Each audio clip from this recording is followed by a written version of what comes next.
They are evergreen herbaceous perennial plants with large and broad leaves.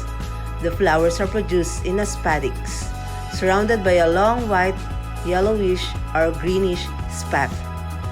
The plant does not need large amounts of light or water to survive.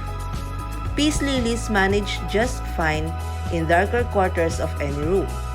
Combine its ease of care with its aid in helping cleanse the air we breathe.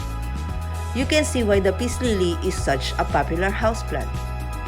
Here are some examples of peace lilies. Spathiphyllum wallisii, the Mauna Loa, which has broad, oblong, lanceolate leaves and larger spathes. The Spathiphyllum wallisii variegated, the Domino, which has leaves that have combinations of colors such as gray, cream, light green, and dark green.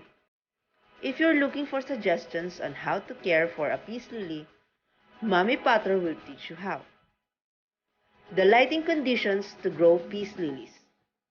Peace lilies prefer light partial shade and can tolerate fluorescent lights. In fact, some have been known to thrive in rooms with no windows at all. Mommy Potter tip! Yellowing leaves indicate that the light is too strong, while the brown leaves or streaks means scorching from direct sunlight. The best potting medium for this plant. As long as the soil holds moisture while draining well enough to support your plant, nearly any soil designed for houseplants will work for peace lilies. A pot with drainage hose should be used to grow peace lilies. Mommy Potter tip! To make your own potting soil, try mixing 1 part loam soil with 1 part coco peat and 1 part sand with perlites. On watering schedule for peace lilies. You will notice that the peace lilies needs watering by the drooping leaves. One of the great advantages in caring for the peace lily is the fact that it sags a bit when it needs water, essentially telling you when it's thirsty. Mommy Potter tips. In general, water at least once a week and keep the soil moist. However, peace lilies can be sensitive to chlorine.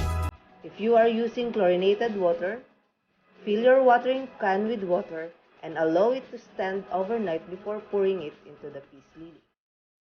Compared to other houseplants, the peace lily is relatively immune to insects and diseases.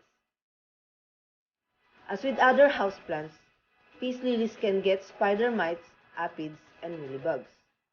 There could also be browning and yellowing of leaves. Root rot is also possible due to overwatering.